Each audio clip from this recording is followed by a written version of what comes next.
আজি গোটেই কেছটোৰ জামিনৰ শুনানিৰ কাৰণে আছিলে আৰু চাৰ্জ হিয়াৰিঙৰ কাৰণে আছিলে, কিন্তু তাৰে মাত্ৰ তিনিজনৰ কাৰণে হ'ল অমৃত প্ৰভা, পৰেশ বৈশ্য আৰু নন্দেশ্বৰ বৰা। এখেত তিনিজনৰ কাৰণে আজি জামিনৰ শুনানিটো হ'ল। বাকী কেইজনে জামিনৰ যিটো আবেদন আছিল সেইকেইখন উঠাই লৈছে।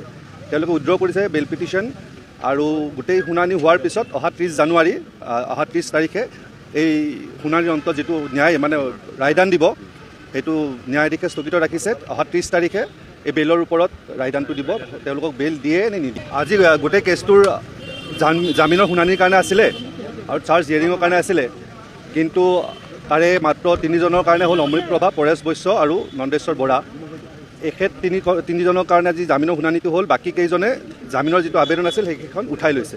তেওঁলোকে উইথড্ৰ কৰিছে বেল পিটিশ্যন, আৰু গোটেই শুনানি হোৱাৰ পিছত অহা 30 জানুৱাৰী, অহা 30 তাৰিখে এই শুনানিৰ অন্তত যিটো ন্যায় মানে ৰায়দান দিব, সেইটো ন্যায়াধীশে স্থগিত ৰাখিছে। অহা 30 তাৰিখে এই বেইলৰ ওপৰত ৰায়দানটো দিব, তেওঁলোকক বেইল দিয়ে